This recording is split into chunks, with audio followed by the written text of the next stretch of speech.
It's the most unbelievable place you could imagine. Your feet below the surface. Have you ever stopped to imagine the secret worlds hidden just below your feet? I mean, seriously? We walk around every single day on solid ground. But what if I told you that right under our shoes, there are entire cities, crazy tunnels, and massive complexes that most people will never, ever see? We're talking about places so insane you won't believe they're real. Beneath our everyday streets lie vast realms of history and ingenuity, underground networks, forgotten passageways, and entire cities few will ever see. This isn't just about some old basements or subway tunnels. We're diving deep into hidden worlds built for survival, secrecy, and pure, mind-blowing creativity. From hidden oases carved in stone to tunnels that still whisper the past, these places reveal the extraordinary side of human creativity. Some were built to escape the heat, others to survive a nuclear war, and one was even built by a single man with a shovel and a dream. The scale of these places is just staggering, and the stories behind them are even crazier. We're going to explore every single one. So get ready, because today we are counting down the most insane, secret, and unbelievable underground locations ever built. I promise you, by the end of this video, you will never look at the ground the same way again. We spent thousands of dollars traveling and researching to bring you this list, and what we found is going to blow your mind. Here are 9 hidden underground cities in America they didn't want you to know about. Let's go. Kicking off our list is something straight out of a fantasy novel, but it's 100% real. We're in Fresno, California, where one man, with his bare hands, built an entire underground world. His name was Baldassare Forestier, an immigrant from Sicily who came to America to become a citrus farmer. He bought 70 acres of land, but there was a huge problem. The Fresno summer heat was insane, making it impossible to work. So Baldassare did something no one could have predicted. He started digging. He wasn't just digging a hole, he was sculpting the earth. For 40 years, from 1906 until his death in 1946, he used only simple farm tools, a shovel, a pickaxe, and a wheelbarrow, to carve out a sprawling network of rooms, courtyards, and winding passageways deep underground. This wasn't some dark, cramped bunker. It was a beautiful, livable space designed to be a cool escape from the scorching sun above. It's absolutely massive, covering over 10 acres. What's truly mind-blowing is the genius of his design. He created these incredible skylights, some funnel-shaped, that not only bring in sunlight but also protect the plants below from frost in the winter and direct heat in the summer. He essentially invented his own form of air conditioning. As you walk through these subterranean rooms, you'll see a chapel, a kitchen, a fish pond, and even a car tunnel. It's a complete underground home, built by one guy with a vision. And remember, he came here to be a citrus farmer, so what did he do? He planted fruit trees, oranges, lemons, grapefruits, underground. The trees grow up through the open-air skylights, their branches reaching for the sun while their roots stay cool in the protected earth below. This means he could have fresh fruit right at his fingertips year-round, without ever leaving his underground oasis. It's a testament to what one person can achieve with pure determination. Today, the Forestier Underground Gardens are a historical landmark, and you can actually take a tour. Walking through it feels like stepping into another world. You completely forget you're in the middle of a busy city. It's a quiet, cool, and green paradise hidden just beneath the surface. The fact that one man accomplished this without any architectural plans is just unbelievable. This place is proof that you don't need millions of dollars to build something incredible. You just need an idea and a whole lot of hard work. Next up, we're going from sunny California to one of the most remote and coldest places on Earth, Greenland. But this isn't about natural caves. This is about a top-secret U.S. Army project from the Cold War called Camp Century. In 1959, the U.S. government built an entire city underneath the massive Greenland ice sheet. They told the world it was a scientific research station to study the ice, but that was only part of the story. Its real purpose was so much crazier. This subterranean city was a huge undertaking. Engineers used massive trenching machines to cut deep into the ice, then covered the trenches with arched steel roofs. Inside, they built prefabricated buildings, creating a network of tunnels that housed everything a small city would need: labs, a hospital, a theater, a church, and living quarters for over 200 soldiers. The whole thing was powered by the world's first portable nuclear reactor. It was a self-sustaining city buried under hundreds of feet of ice and snow. The secret part of the mission was codenamed Project Iceworm. The plan was to create a massive network of tunnels under the ice, stretching for thousands of miles. Inside these tunnels, they wanted to hide up to 600 nuclear missiles that could be launched at the Soviet Union. It was supposed to be the ultimate secret weapon, completely undetectable. The plan was absolutely insane, but they were serious about it. They believed the constantly shifting ice would hide the tunnels forever. However, the project had a fatal flaw. The scientists soon realized the ice sheet wasn't as stable as they thought. The glaciers were moving and shifting much faster than predicted, and the tunnels and buildings started to warp and crush under the pressure. By 1967, Camp Century had to be abandoned. The Army packed up the nuclear reactor but left everything else behind: the buildings, the fuel, and tons of waste, assuming it would be buried forever by the snow. But the story doesn't end there. In recent years, due to climate change, the ice has started to melt, and scientists predict that the toxic legacy of Camp Century could be exposed to the environment within decades. But there's a silver lining. Ice core samples taken from the site have revealed something amazing: preserved plant fossils from millions of years ago, proving that Greenland was once a lush green landscape. So this abandoned Cold War city is now giving us clues about our planet's ancient past. For our next location, we're heading to Las Vegas, a city known for its glitz and glamour.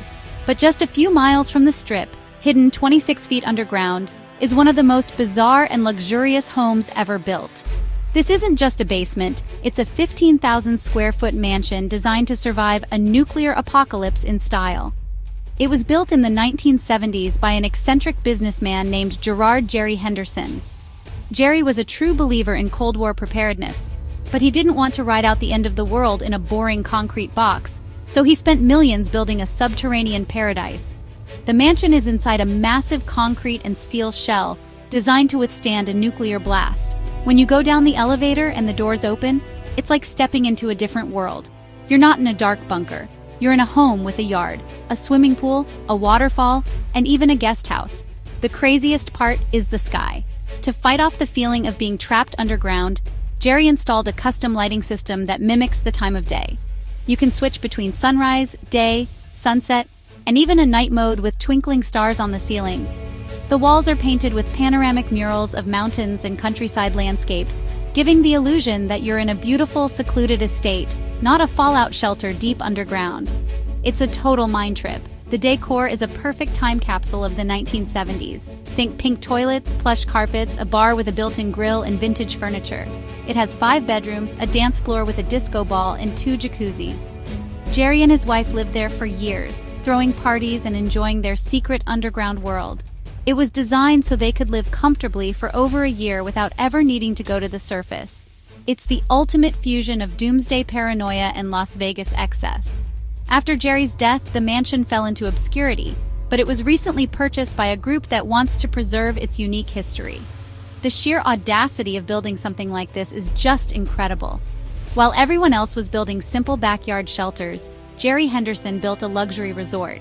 It's a fascinating look into the mindset of the era, where the fear of nuclear war was so real that people would go to unbelievable lengths to create a private, safe, and surprisingly lavish world of their own. Next, we're going north to Toronto, Canada, for something a little different. This isn't a secret bunker or a lost city. It's a massive, modern, underground network that millions of people use every year, and it's the largest of its kind in the entire world. It's called The Path, and it's essentially an entire downtown district hidden underground. It's so big, it holds a Guinness World Record. The Path is a sprawling network of pedestrian tunnels that stretches for over 30 kilometers, or almost 19 miles. Imagine being able to walk across an entire city center without ever stepping outside. That's what The Path allows you to do. It connects more than 75 buildings, including skyscrapers, 6 subway stations, major tourist attractions like the CN Tower and Scotiabank Arena, and even a railway terminal. It's the circulatory system of downtown Toronto. The reason for its existence is simple. Toronto's weather. Winters can be brutally cold, and summers can be hot and humid. The Path provides a climate-controlled environment, so whether it's snowing or sweltering outside, it's always comfortable underground. It started as a simple tunnel connecting a few buildings in the 1960s, but grew organically as new skyscrapers were built. Each new development would just connect to the existing network, creating the massive web we see today. But But this is way more than just a series of hallways. The path is a bustling commercial hub. It's home to over 1,200 shops and services. There are restaurants, clothing stores, banks, food courts, everything you'd find in a giant shopping mall, but it's all underground. An estimated 200,000 people use the path every single weekday, whether they're commuting to work, grabbing lunch, or shopping. For many people who work downtown, it's possible to go from home to the office and back without ever putting on a winter coat. Navigating the path can be a challenge, even for locals. It's a maze of corridors, and each section has its own unique design depending on the building it's under. The name PATH is actually a clever mnemonic, with each letter a different color to help you figure out which direction you're heading. P is red for south, A is orange for west, T is blue for north, and H is yellow for east. It's a brilliant example of modern urban planning, a city within a city, hidden in plain sight. Alright, this next one is one of the most legendary secret places in America. For nearly 30 years, it was one of the US government's most closely guarded secrets, hidden in plain sight at a luxury resort. We're in White Sulphur Springs, West Virginia, at the Greenbrier, a fancy hotel that has hosted presidents and royalty for centuries.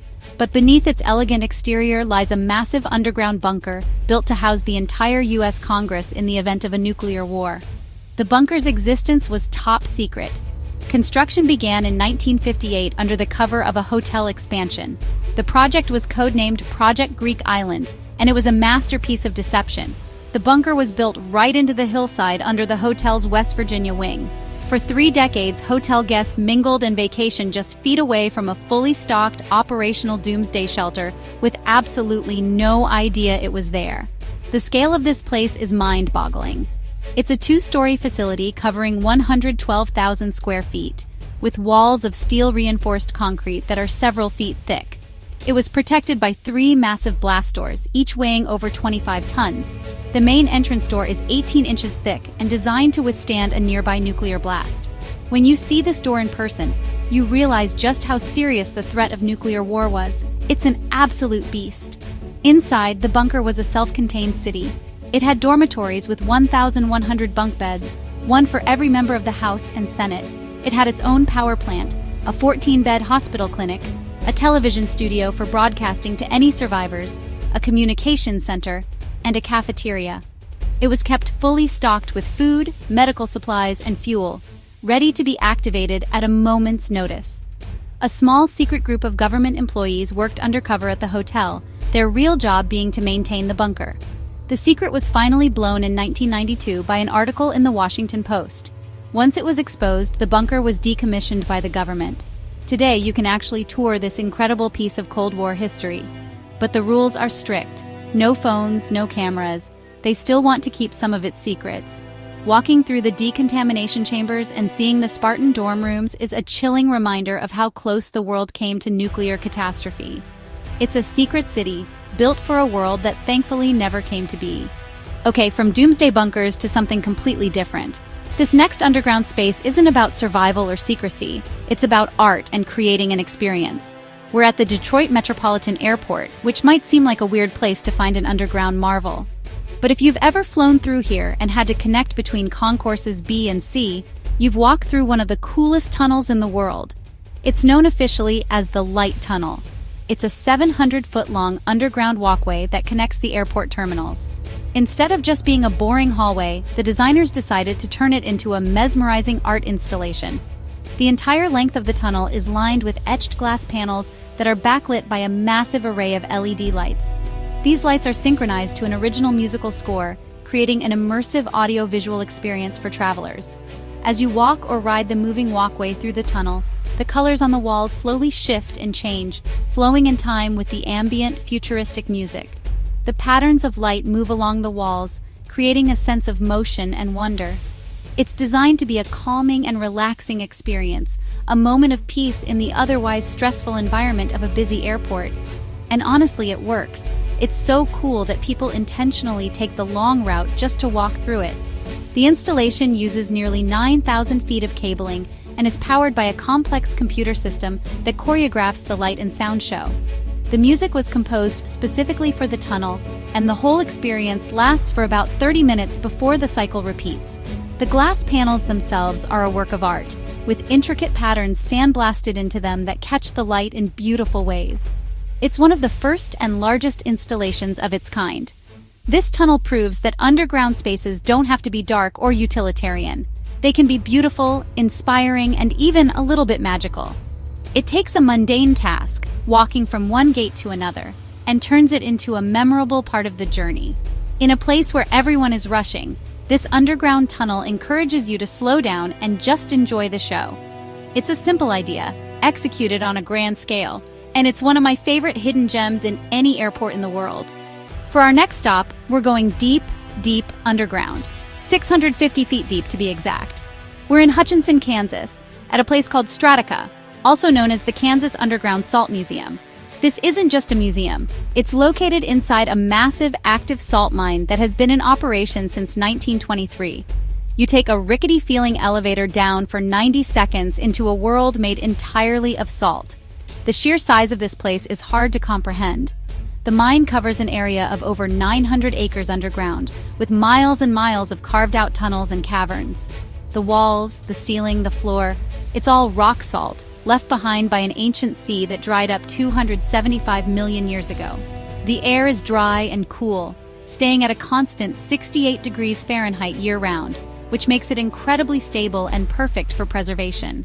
Because of this unique, stable environment, a separate part of the mine, called Underground Vaults and Storage, has become one of the most secure storage facilities on the planet.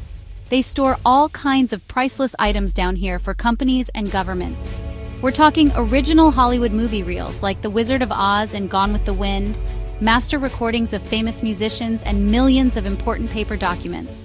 The salt naturally protects everything from humidity, pests, and disasters. It's a natural treasure vault. The museum part, Stratica, lets you explore this incredible world. You can ride a train through the dark, mined-out caverns and see mining equipment left behind from decades ago. There are exhibits that show how the salt was formed and how it's been mined for a century. The guides are often retired miners, and they have some insane stories about working in the pitch-black darkness, hundreds of feet below the Kansas prairie. One of the coolest parts of the tour is that they actually let you take a piece of the mine home with you. At the end, they give you a little bag, and you can pick up a chunk of rock salt as a souvenir.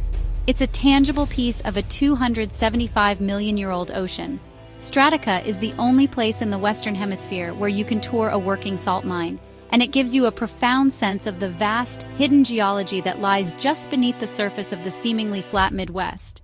Imagine a fire so devastating it wipes out your entire town. What do? Well, in Havre, Montana, the answer was simple. You move underground. In 1904, a massive fire destroyed most of the town's business district, but the people of Havre were resilient. While the city was being rebuilt above ground, many business owners moved their operations into their basements and the steam tunnels that ran beneath the city. This wasn't just a temporary solution. An entire underground city began to form. They created a network of rooms and passageways connecting these basements, allowing people to conduct business and live their lives sheltered from the harsh Montana winters and the chaos of reconstruction above. This underground network became the real heart of the town for a time. It was a hidden world, bustling with activity.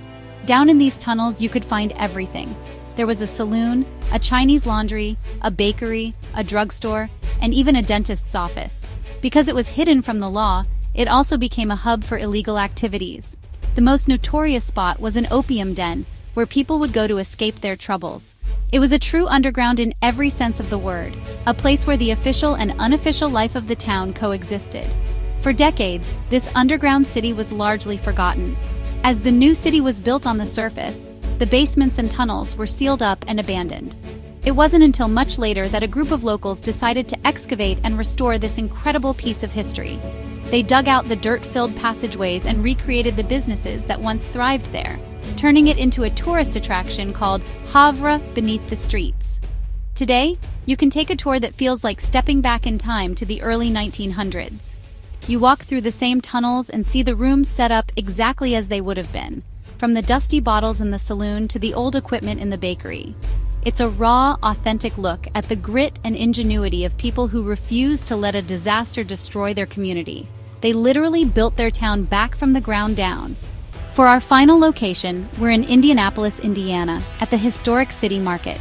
Thousands of people come here every day for lunch and to shop from local vendors. But right below their feet is a hidden labyrinth of brick arches and dark corridors that most people have no idea exists. These are the Indianapolis catacombs, and they are one of the city's most fascinating and mysterious secrets. These aren't catacombs in the traditional sense. No one was ever buried here. The space is actually the massive basement of Tomlinson Hall, a grand public auditorium that was built next to the city market in 1886. Tomlinson Hall was the center of civic life in Indianapolis for over 70 years, hosting concerts, political conventions, and even basketball games. But in 1958, a tragic fire completely destroyed the hall, leaving only its subterranean foundation behind. The basement, now known as the catacombs, is a sprawling 20,000 square foot space. What makes it so visually stunning is the forest of brick arches and limestone pillars that supported the massive building above. Walking through it feels like you're in the ruins of an ancient Roman city. The air is cool and damp, and the only light comes from bare bulbs strung along the corridors, casting long, spooky shadows. It's incredibly atmospheric. For years after the fire, the catacombs were sealed off and used for storage, completely forgotten by the public. Water would seep through the bricks and the space was dark and neglected. But thanks to historical preservation efforts, this hidden gem is now open for public tours. Guides lead you through the maze of passages, sharing stories about Tomlinson Hall and the history of the city. It's a side of Indianapolis that is completely unexpected. Exploring the catacombs is a powerful experience. You can see the scorch marks from the fire on some of the bricks and imagine the grand hall that once stood above. It's a place that feels haunted by history, a silent monument to a building that was once the pride of the city. It serves as a reminder that even in the most familiar places, there are hidden layers of history waiting to be discovered if you just know where to look. So there you have it, 9 of the most unbelievable underground places you never knew existed. From a one-man paradise in Fresno to a secret doomsday bunker for Congress, it's insane to think about what's been built right under our feet. These places aren't just holes in the ground. They are monuments to human creativity, fear, and the relentless drive to survive and innovate. They tell the story of our history in a way that buildings on the surface never could. Every single one of these locations started with a crazy idea. An idea to escape the heat, to survive a war, to connect a city, or to just build something beautiful where no one thought it was possible. It makes you wonder what else is out there, hidden from view. What other secret tunnels, abandoned bunkers, or forgotten cities are still waiting to be discovered? The world is so much bigger and more mysterious than it seems on the surface. Thank you so much for watching. We spent an insane amount of time and effort to bring you this video, so if you enjoyed it, please subscribe because we are just getting started. And I want to know, which of these underground cities blew your mind the most? Let me know in the comments below. We read every single one. Stay curious, keep exploring, and we'll see you in the next video.